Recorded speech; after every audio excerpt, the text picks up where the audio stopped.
Hi everybody, and welcome to Canon Medical's panel discussion, Accessing New Possibilities in PET-CT, Outcomes-Driven Innovation by Artificial Intelligence. Canon are proud gold supporters of this year's ANZ S&M conference, and we look forward to engaging with you all on our booth in Brisbane this weekend. My name is Tara Shaw. I'm a clinical marketing specialist with Canon Medical, and I'm pleased to host this discussion where our panel of experts will be exploring the next generation in PET-CT and discussing the current and future impact on AI in helping to improve patient outcomes in molecular imaging. So please allow me to introduce our panel. Welcome Rich Mather, President of Canon Medical Research USA. Rich has over 20 years experience in medical imaging, holds a PhD in biomedical physics, and has published over 50 peer-reviewed papers. Joining Rich from Canon Medical Research USA is Jeff Koltamer. Jeff is the company's Director of PET Systems R&D and has over 15 years experience in nuclear medicine. He holds PhDs in physics and biomedical engineering, holds 8 patents, and has published over 16 peer-reviewed papers in the nuclear medicine industry. And finally, representing Australia and New Zealand, we're joined by Kate Hock. Kate is a PET-CT solution specialist for Canon Medical ANZ. She has over 25 years experience in nuclear medicine, spanning across both industry and clinical roles, and she's passionate about supplying the right clinical solution for every site. Canon have a rich history of nuclear medicine expertise. Formerly to Sheba Medical, we have supplied nuclear medicine solutions to Australian and New Zealand customers in the past. However, the name Canon may still be unfamiliar to many within the nuclear medicine community. So to kick off our discussion, let's join Rich for an introduction into Canon's commitment to research and innovation and explore how this delivers technologies that push the boundaries of image quality and workflow efficiencies, like in the Cartesian Prime digital PET-CT. At Canon Medical, we design systems that are made for life, systems that fulfill our commitment to improve the quality of life of people around the world, no matter what the challenges are. We have a long history of innovation in medical imaging that dates all the way back to 1914 and the development of the first X-ray tube in Japan. Even then, we were committed to enhancing people's lives. The tubes were made to combat tuberculosis among the Japanese people. These pioneers were the predecessors of the company that would become Toshiba Medical and eventually Canon. Through the years, we've never stopped innovating. We've created unique and pioneering technology from helical CT to the 320-row dynamic volume CT to AI-driven reconstruction. Canon Medical has helped to expand and define the boundaries of what imaging is capable of. Canon Medical Research USA develops the core system physics for all of Canon's CT, MR, PET, and vascular systems worldwide. This includes the system design and architecture, reconstruction algorithm design and development, and detector design and development. We innovate on all the key elements of image creation. And all this feeds into Canon Medical's global portfolio of imaging systems and solutions. We have PET-CTs, ultrasound units, vascular labs, MRs, CTs, X-ray systems, and healthcare informatics solutions installed in improving the lives of patients and their families in over 150 countries worldwide. Our history of nuclear medicine dates back to the early days as well, releasing our first gamma camera in the late 60s and our first SPECT system in the late 70s. More recently, we joined the PET-CT market in 2005. We introduced our large bore Celestion PET-CT in 2014, and our latest digital Cartesian Prime PET-CT in 2020. Each of these systems has built on the core detector, system, and reconstruction technology that makes Canon systems some of the finest in the world. As we've heard, Canon are committed to delivering outcomes-driven innovation. With the Cartesian Prime now available in Australia and New Zealand, Kate is going to provide us with an introduction into how the system will provide technologists, clinicians, and providers with the opportunity to access new possibilities with PET-CT. The Cartesian Prime digital PET-CT features the world's first and only completely air-cooled digital PET detector. Innovative air cooling technology eliminates the need for water chillers, which can improve system reliability and reduce ongoing operational costs. Air cooling also reduces the overall installation footprint of the system, making it easier to fit into existing spaces, provides sites to expand the number of uptake rooms, and reduces the cost and complexity of installation. Offering the latest in SIPM digital detector technology with increased sensitivity, the Cartesian Prime optimizes patient scan time while obtaining excellent image quality, with unsurpassed lesion detectability and without having to make any trade-offs. A clearer diagnostic result can be obtained in less time. As the demand for PET-CT in Australia continues to expand and throughput at sites increases, PET-CT technologists face increased occupational radiation exposure. The Cartesian Prime features unique patient positioning technologies that reduce the time technologists spend in close proximity to the patient, thereby decreasing their occupational exposure. Shore position and lateral slide allow patient positioning to be performed within the control room, resulting in faster patient setup, increased productivity, and less radiation exposure to the technologists. And lastly, the Cartesian Prime features the world's first deep learning reconstruction technology for PET, known as ACE. Compared to standard Gaussian post-filtered OSCM, ACE can improve image quality by as much as 45%. This allows clinicians the ability to reduce scanning time and increase throughput whilst delivering high-resolution PET-CT images routinely for all patients. There's no doubt that digital PET-CT is the future, and the unique air cooling technology of the Cartesian Prime makes it possible for more Australian and New Zealand customers to access this technology in a cost-effective way. With increased sensitivity and advanced AI-enabled technology, the Cartesian Prime is well suited to high-throughput PET-CT sites in Australia and New Zealand, and will be an investment that enables you to go well beyond FDG into emerging applications and new traces.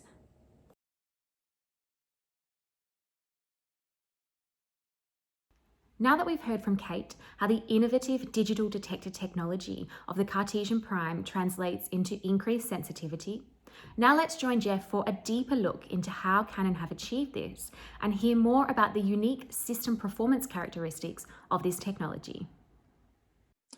So the Cartesian detector design is based on SIPMs instead of photomultiplier tubes like previous generation PET systems. The key differences in using SIPMs as a photosensor instead of tubes are really around these points on the slide. So they have excellent photon detection efficiency. They're great at capturing the light, and that can yield better timing resolution and better energy resolution at the system level. They're very practical to use, so they have good packing efficiency. The Cartesian detector is a full coverage system. That is, the entire active scintillator area of the detector is backed by tiled, like packed together SIPM photosensors. I mentioned they have very good intrinsic timing performance. So the Cartesian SIPM-based detector is also a one-to-one coupled design. So let me just illustrate what that means. What happens in a PET detector when an incident photon hits? Let's see if I can draw there. Okay, so here's a photon coming into a non-one-to-one coupled detector. And what happens is the annihilation photon hits one of these scintillator crystals, deposits energy, and then the scintillation crystal scintillates. So it gives off then optical photons. And in the previous generation detector, these photons are spread by, say, a light guide, a piece of glass, or some optical coupling. They're spread across the detector so that their signal can be detected by multiple photosensors. And the reason we need to detect the signal with multiple photosensors is in order to determine which crystal was hit, that is the position of the event. So then we can take the relative signals from these, compare their amplitudes or their magnitudes, and then sort of reconstruct or position what crystal we should assign that event to. So that's something you have to do anytime you have photosensors spread out across a grid of crystals. One-to-one is fundamentally different in that in the Cartesian design, every one of these crystals has an SIPM coupled to it. So what I've drawn here is a grid of the scintillator crystals. It is also the grid of SIPMs. So in this case, if we have just a photoelectric interaction from an incident annihilation photon, here's the photon coming in. It deposits energy in the scintillation crystal. The scintillation crystal scintillates, and the light is detected by that single channel, that SIPM, that's coupled right to the top of that scintillator crystal. So there's no extra step of taking multiple SIPMs, multiple photosensors, and then trying to figure out which crystal was hit by the annihilation photon. So here's an example of a 3x6 crystal arrays with 3x6 SIPMs on the back. Those will go into some processing electronics. They're coupled into modules and then built into what we call a detector unit, which is shown here in the bottom photograph. Then these detector units are put around the ring to make the full ring PET system. Each detector unit is 27 centimeters in length, giving the combined PET system an axial field of view of 27 centimeters. That is, when you take a sort of a one-frame PET image without sliding the patient through, you get about 27 centimeters of coverage of the object. And this does a couple things for us. One is that it means we can achieve a relatively high system sensitivity or dose efficiency without using a very thick crystal. So this is used as a 20 millimeter thick LYSO crystal, which is still reasonable in terms of depth of interaction and easy reconstruction. 27 centimeters also lets us achieve whole body imaging in relatively fewer bed positions or patient movements. And 27 centimeters is also a pretty nice length for doing fully 3D reconstruction. So it's shorter than other prototype systems that other groups and that we have built. So we have plenty of experience reconstructing images using the oblique or off-centered data.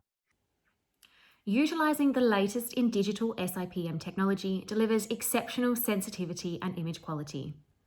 But what if there was a way to provide clinicians with more flexibility to reduce counts and reduce acquisition times while preserving SNR? Well, Jeff is going to take us through how Canon have achieved this with the world's first deep learning reconstruction for PET, ACE. So DCNNs briefly are an AI or machine learning based approach. They work as follows. So a deep convolutional neural network is a very complicated network of convolution filters, many layers and many interactions between the layers, these different filters. It's a kind of data processing or image processing technique that has so many filter parameters that we really can't assign an algorithmic or physical meaning to each one. Rather, we give a computer program an anticipated input and anticipated output to that image. And the machine is responsible for filling in the content of the convolution filter or the parameters in order to turn the input into the output. So when one does this with many inputs and many outputs, the filter in effect learns to translate one to the other. So deep convolutional neural networks have been used in many applications. This is a very, very active field in medical imaging and elsewhere. In CT, Canon uses such a filter in the AICE image processing filter, and it's trained to take conventional or low-dose CT images and give the images the characteristics of higher dose CT images. In PET, we've applied a similar technique. PET AICE is what we call it on the system. But in this case, we've trained conventional PET images as inputs to the filter. And the filter is trained to give them the characteristics of high count PET images. The way we implement this in the details is we chose a filter that uses 8 layers of these convolution networks. We trained them using FDG whole body PET data acquired with a range of count densities, patient size, organ focus, count levels, reconstruction parameters, all kinds of different inputs, and trained them all to give a particular noise texture in the output. And the training data we used was a combination of very long acquisitions of patients, noise-to-noise training and kind of bootstrapping methods, and also simulated data. Bringing all of these together to get a broad variety of image features and image types, which is part of training these neural network filters, is to give it a broad enough set of training data that they apply well to new clinical imaging situations. Comparing a post-filtered OSE image with a Gaussian filter and the ACE processed image, that the edges are retained, the image sharpness is retained from unfiltered images, but the noise level is also reduced compared to less filter or conventionally filtered image. Now, in these images, my eye is drawn to this area of focal uptake at the edge of the lung here. And I mentioned previously that by not applying the linear filter or the Gaussian filter, we can maintain the quantification and the edge sharpness and the contrast of the original data while reducing the noise. And that's what we see here. Even though the noise, the single image noise has been reduced from the OSEM to the AICE image, the SUV values in these areas of focal uptake are higher. So that information, the higher SUV, was there in the original data, but it had been smoothed in the conventionally processed image. And the deep learning reconstruction gives us, again, shifting that trade-off curve, lets us denoise the image while maintaining that quantification and resolution in the original. ACE certainly is an AI technology set to transform PET image reconstruction. But the term AI does get used very broadly. And with so much happening within the AI space in healthcare, we've asked Rich to take a look at the overall impact of AI on medical imaging and talk us through Canon's approach to AI development. At Canon Medical, we see artificial intelligence as a critical tool in our mission to create imaging solutions that can make people's lives better. While a lot of companies are pursuing AI across all industries, what makes Canon unique is our approach that combines a deep knowledge of imaging system physics with world-class data science to create algorithms and outcomes better than either could do alone. Our research organizations also partner with academic leaders on the forefront of AI research around the world. Together, we're using our AI to tackle some of the world's most difficult clinical challenges. I should probably be a little more specific with my language around AI, as there's several different terms that often get used interchangeably, but are actually different in subtle ways. Artificial intelligence is the oldest and broadest term, encompassing all forms of machines that think and mimic cognitive activity. A subset of that, machine learning, is specific to algorithms that are more dynamic, that learn and improve as they're exposed to more data. More recently, improvements in algorithms, memory, and hardware, such as GPUs, deep learning neural networks have kicked off a new revolution in AI technology. Finally, there's a subset of deep learning that is specifically applicable to imaging and vision tasks such as speech detection and facial recognition, known as deep convolutional neural networks. This is the technology that many of the algorithms in the medical imaging industry employ. While value in medical imaging is a combination of cost, risk, speed, and accuracy, there's one key factor that influences all of them, and that's image quality. Improvements in image quality can lead to lower dose, quicker diagnosis, greater diagnostic confidence, faster exams, and shorter hospital stays. By maximizing the value we extract from our images, we can minimize the costs, risks, and time it takes for our partners to practice informed healthcare and deliver fast, tailored treatments to every patient. This is why our strategy was first to focus on maximizing image quality with deep learning technology. Using this specialized deep learning technology, we've created solutions such as PEAK that maximizes the spatial resolution in cardiac CT scans. Notice the improvements in conspicuity of the stent struts and the luminal edge with PEAK. We've also delivered smart noise reduction in ultrasound that helps improve deep image quality in real time. We push the limits of spatial resolution in MR. And of course, we apply the same technology to our Cartesian prime PET CT system to allow fast scans with greater spatial resolution and lower image noise. Thanks, Rich. The era of AI-assisted imaging has certainly begun. Now, we've heard how deep learning reconstruction can be used to improve image quality, but how else can AI be used in PET-CT? To close off our discussion, Jeff is going to take a look at how we can expand the use of neural networks beyond image reconstruction and explore how we can harness the power of these advanced technologies to continue to address the needs of patients and nuclear medicine professionals. So I've picked 3 examples of current trends in PET research that are particularly apt to apply artificial intelligence-based tools in their solutions. So these are 3 that we've been investigating and publishing on a little bit in the Canon R&D side. The first is about how to expand the range of convolutional neural network-based reconstructions, like the AICE algorithm that's used in the Canon products. So the neural network, or DCNN, like I described earlier, is trained so that it can predict optimal values. So in the case of an image reconstruction, at a particular step in the reconstruction, it's trained to predict a low noise, say a high count or a high dose image, from lower count or lower dose data. Or in this cartoon from the literature, we can think of like an image recognition neural network is trained to decide what category this image fits into.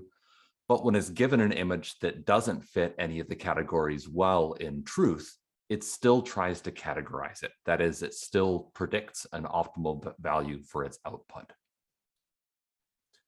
So we've been exploring a tool called a Bayesian convolutional neural network, which, in addition to estimating the optimal values or the output values for a particular application, it calculates a distribution of possible answers for each parameter.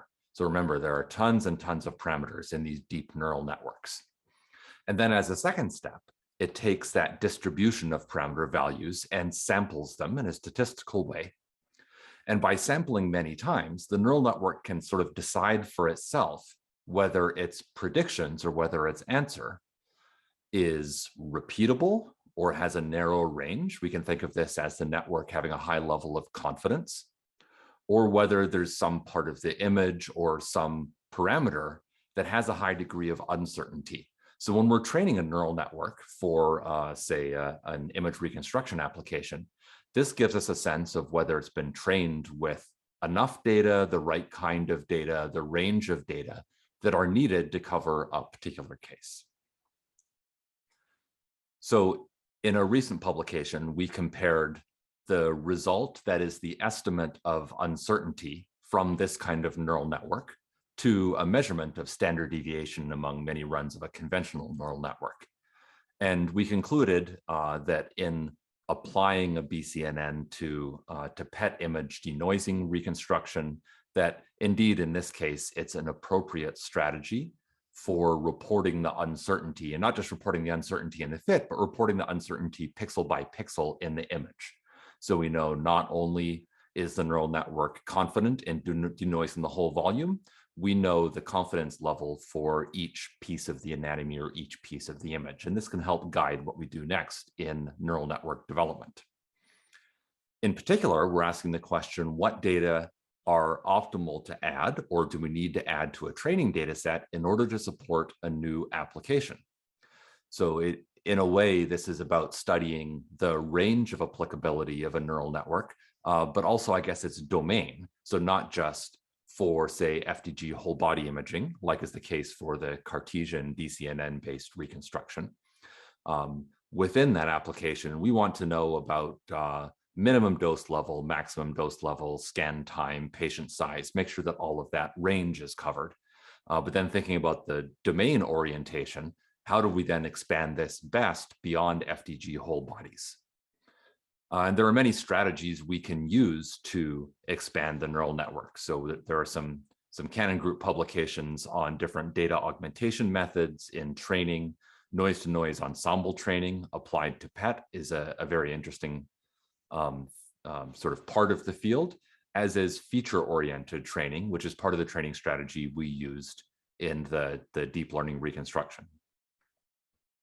So what do we expand FDG whole body deep learning reconstruction to next? Well, some of the areas that we've been looking at are first kind of a simple step toward FDG torso imaging. So here I mean like motion compensated or motion corrected torsos. So rather than just training for generic whole body imaging, can we refine the filter to work better or have image characteristics over motion frozen torso or lung or liver images? The other areas represent potentially new tracers, or new tracers including new radionuclides. So when I think about supporting a new application, there are really two things that are changing about the PET image reconstruction. The first is the physics of the radionuclide. So different radio labels have different, say, positron range, resolution properties, half-lives, and dynamic range, those sort of physical characteristics. But second, of course, is the biological characteristics of the tracer. So each radio tracer will have sort of a unique image shape, a shape of the uptake. It changes for different dynamic applications. It changes depending on imaging time point. There's lots to it. So then we look beyond FDG to a tracer like gallium-68 labeled PSMA. We're dealing both with a new radionuclide label, but also different biology, a different shape of the object, because of course the tracer part of the radio tracer has a different uptake pattern. The same thing applies to training or retraining or extending deep learning reconstruction to, say, perfusion, like myocardial perfusion. Oxygen, rubidium, or novel F18 labeled tracers still will have different uptake patterns. And we imagine that the Bayesian networks might apply for looking at uncertainty, both for maybe improving the image quality of a static perfusion image or a gated frame, but also for the time activity curve derived from dynamic perfusion imaging. And finally, a number of different areas where neural networks could be applied to brain imaging, both in terms of partial volume compensation and denoising simultaneously for higher resolution brain imaging, but also for new tracers such as the sort of spate of Alzheimer's and neurodegenerative tracers that are now being explored at lots and lots of sites. So let's look at a different part of the system. Here's another area we're exploring where artificial intelligence approaches are really improving what we can do. So earlier I described the relationship between photosensors and scintillator pixels as a difference between sparse sampling and one-to-one coupling. So you'll remember that sparse sampling is about having a grid of scintillator pixels, which in a way define the available spatial resolution of the detector.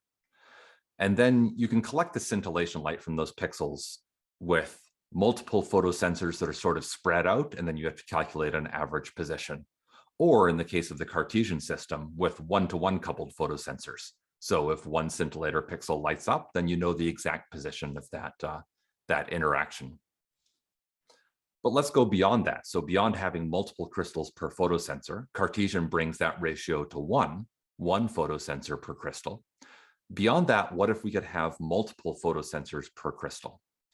And the reason to do this is to use large scintillator crystals. So large crystals can sort of break the pixel barrier for physical performance, energy resolution, timing resolution, potentially spatial resolution. But then we have a problem with identifying the position of the interaction within this large crystal. And that's where machine learning comes into play.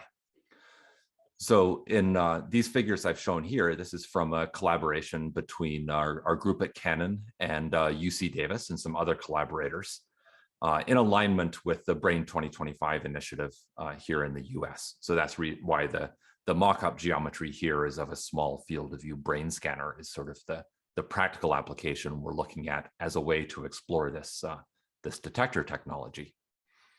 In the figure on the left, you see the crystal that's identified there is a gag crystal, and part B of the figure is one big sort of monolithic slab of scintillator material. And then there are individual sensors wrapping around the outside, and the position of some interaction within the large crystal based on all of these combined measurements from the SIPMs, that position is calculated using a neural network. So in this way, we're actually finding the position of the interaction within a crystal rather than just localizing the event to one crystal. Another trend that we're studying is motion management using deviceless gating, or in PET, data-driven gating. So in the work I'm showing here, we're applying an AI-based technique called an autoencoder network in order to extract motion from the PET list mode data. In the top right, there's an illustration here of an autoencoder network. This is actually from a paper from Facebook research, in which an autoencoder is used to extract the essential features from a photograph of a face. So this is used for facial recognition. And autoencoders have been well developed outside of medical imaging in the AI world. They're a very handy tool. In our case, we take the PET list mode data and coarsely reconstruct very short time, sort of snapshot images of the PET. And then we apply an autoencoder on those images. And by looking at the difference from one frame to the next, we can identify not only the primary dimension of motion, like you would get from a physical gating device, but this sort of latent vector compression of the motion, which is the output of the neural network. So here the neural network is trying to capture on its own the most important part of the motion from frame to frame. And then we can take these latent vectors and analyze them in different ways. So by applying PCA on latent vectors, we can get back a pseudo waveform like you get from running PCA directly on a sinogram or image, or like you get as the output from a transducer-based gating device. We can also take these latent vectors and apply other algorithms from the machine learning world on them, like automatic clustering, as a way to sort out the images. So kind of a compromise or an alternative or optimized approach compared to just the phase-based gating or amplitude-based gating that we would do traditionally. So as we explore these technologies and take new approaches from the AI toolbox, I'm excited about their direct impact on PET, what PET really is, so a tool to help us make better decisions for patients. Uncertainty modeling with the Bayesian neural network enables people to train DLR, deep learning reconstruction, for new applications. And this accelerates the pace at which we can offer better PET images, more consistent PET images, make PET a more reliable biomarker for more applications more quickly, and address new clinical questions. The data-driven gating with autoencoder networks in particular enables us to bring motion management, I think, to every relevant scan, improving motion isolation, but also improving patient comfort compared to conventional gating. And the embedded neural networks in the detector enable us to look beyond this generation of digital PET with pixelated digital detectors and look toward better physical performance, spatial resolution, energy resolution, timing resolution, sensitivity, all for the purpose that these physical specifications translate to better images, more consistent images, with a faster workflow and with lower dose. Now that concludes our discussion. Thank you all for joining, and thank you to our panel of experts. With continued improvements in government funding, the development and uptake of new tracers, and the overall demand for PET-CT continuing to expand, it's an exciting time for PET-CT in Australia and New Zealand, and for the many patients who benefit from this technology. With the unique air cooling capability of the Cartesian Prime, the path to digital PET-CT and its many clinical benefits is more accessible to sites than ever before. And with access to the latest in detector design and unique AI-enabled functionality like ACE, clinicians can deliver the very best in patient outcomes. To learn more about the Cartesian Prime, we invite you to join us at the Canon Medical booth this weekend or visit our website at anz.medical.canon. Thank you.